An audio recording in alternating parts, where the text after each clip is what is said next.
Bonjour et bienvenue, chers bien-aimés dans le Seigneur Jésus.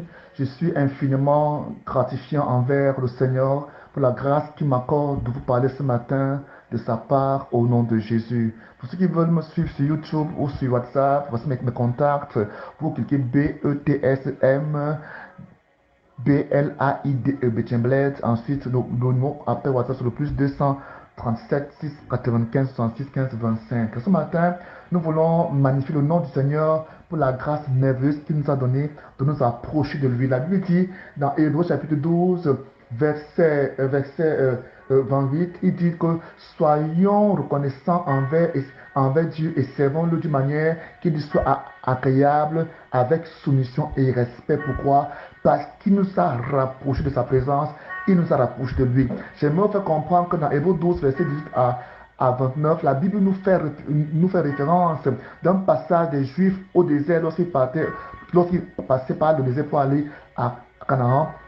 Dieu les fit se rapprocher de lui à la montagne du mont Sinaï. La Bible déclare que bien qu'il avait demandé qu'ils soient sanctifiés et qu'il se rapproche d'eux parce qu'il voulait, n'est-ce pas, leur parler, il se rapprochait de la montagne. Ces peuples d'Ush et la montagne était en fumée, la montagne était en feu, la montagne tremblait, la montagne et une voix sortait. Même Moïse était dans l'épouvante et Dieu voulait parler au peuple pour leur montrer qui il est. Amen. Et la Bible nous fait comprendre qu'à ce spectacle-là, le peuple d'Israël eut peur. Et ils dirent à Moïse, nous avons peur.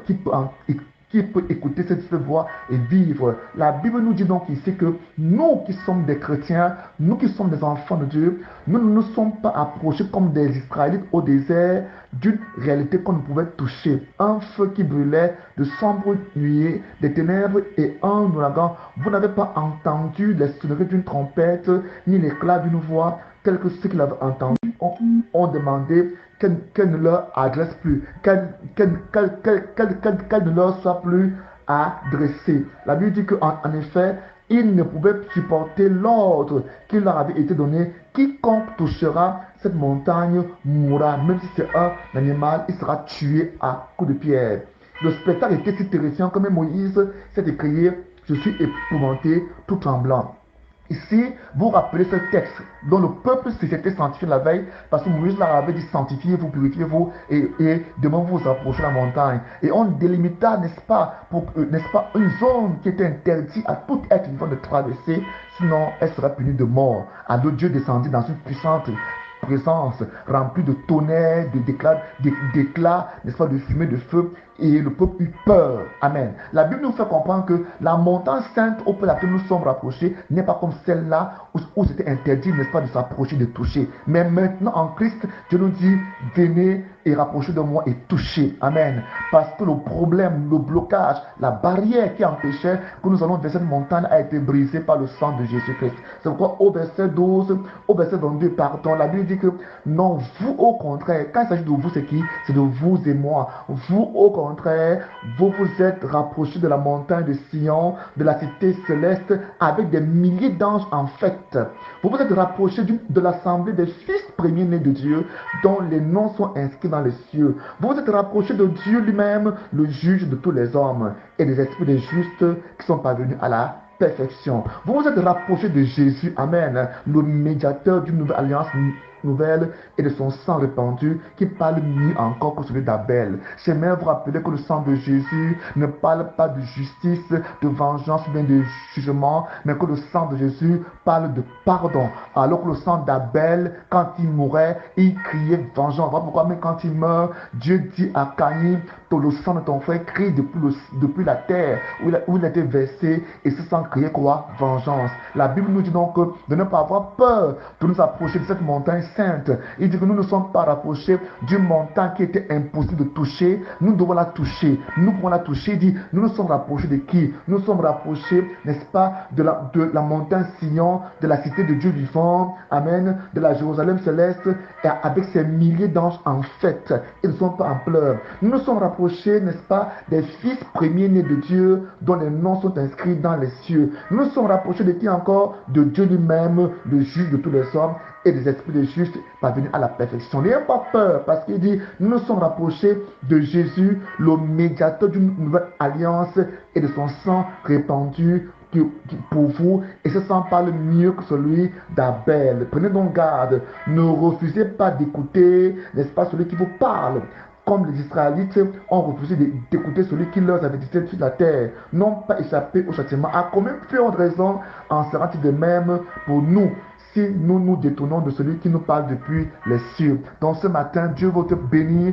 Dieu veut, n'est-ce pas, que tu puisses comprendre quelle est la grâce, quelle est l'immensité, quelle est l'immense grâce qui t'a accordé en Jésus. Toi qui es né de nouveau aujourd'hui, tu as l'opportunité, lorsque tu rentres en prière, véritablement, tu dois être conscient que tu es dans la présence de Dieu. Certes, ton corps physique est sur la terre, mais en vérité, tu es dans la présence de Dieu. Parce que tu as été, n'est-ce pas, introduit dans la présence des saints, dans la présence des saints anges, dans la présence de Jésus, dans la présence de Dieu le Père céleste. Tu as été introduit dans la cité céleste, dans la nouvelle Jérusalem. Et là-bas, tu n'as pas peur, parce que, n'est-ce pas, le Seigneur te demande de te rapprocher de lui. Il veut davantage que toi, tu te rapproches de lui. Il veut davantage que toi, tu te rapproches de lui, parce qu'il veut, n'est-ce pas, t'inonder de son amour. Il veut t'inonder de sa puissance. Il veut t'inonder, n'est-ce pas, de sa grâce, de ses sentiments, de ses émotions. Il veut t'inonder. Il veut te prendre dans ses bras. C'est une relation d'amour. C'est une communion, c'est une profonde relation d'amour que Dieu veut créer avec toi, d'entrer dans son intimité. C'est quoi dit, approchons-nous. Et dans cette présence, la Bible dit que nous devons faire attention.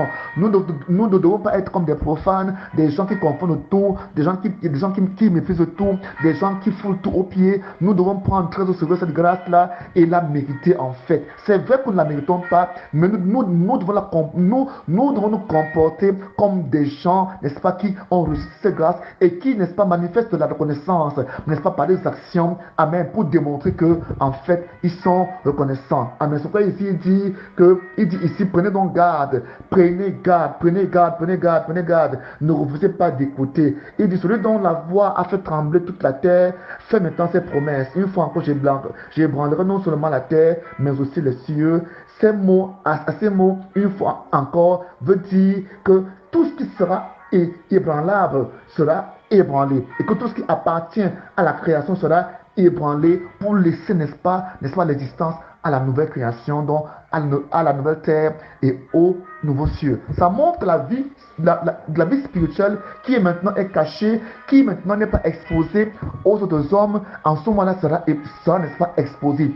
Et que ce que nous voyons aujourd'hui sur le plan physique, n'est-ce pas, sera ébranlé. Que ce soit la terre, que ce soit les cieux, et paraîtra les nouveaux cieux, une nouvelle terre qui sera notre demeure éternelle. Voilà pourquoi ce matin, Dieu veut que tu participes à ça. Voilà pourquoi il dit au verset 28, il dit ici que le royaume que nous recevons est inébranlable. Donc cela parle d'un nouveau royaume qui est déjà disponible, mais qui est spirituel. Mais il deviendra réel lorsque, n'est-ce pas, la terre et les cieux seront ébranlés par celui qui a le pouvoir d'ébranler toutes choses.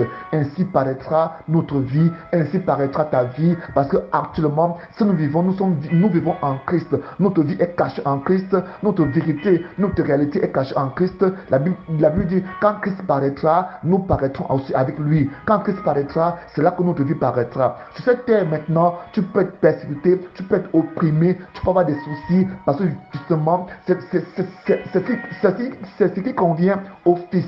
Nous l'avons vu il y a 2 jours, n'est-ce pas, que, n'est-ce pas, Dieu, en tant que notre Père, nous corrige afin d'avoir part à sa gloire, afin de nous séparer, n'est-ce pas, de ce qui est profane, afin de nous séparer de ce qui ne nous plaît pas. Il nous corrige pour notre bien, et c'est ça qui montre que nous sommes des fils. Voilà pourquoi ce matin, Dieu veut que tu comprennes que tu as de l'assurance dans ton cœur, que ton royaume vient, et c'est bientôt, c'est très bientôt. Il dit nous ici que soyons donc reconnaissants et servons Dieu d'une manière qui lui soit agréable. Vous voyez, c'est que la Bible nous conseille de servir Dieu. Dieu nous demande de le servir. Donc, ce n'est pas au ciel que nous allons le servir. Notre service envers le Père commence ici. Et donc, soyons donc reconnaissants et servons Dieu d'une manière qui lui soit agréable, avec soumission et respect. Car notre Dieu est un feu qui consume. Oui, notre Dieu est un feu qui consume. Il ne te consumera pas parce que toi-même tu es un feu. Parce qu'il dit, il fait de ses serviteurs des flammes de feu. Que la grâce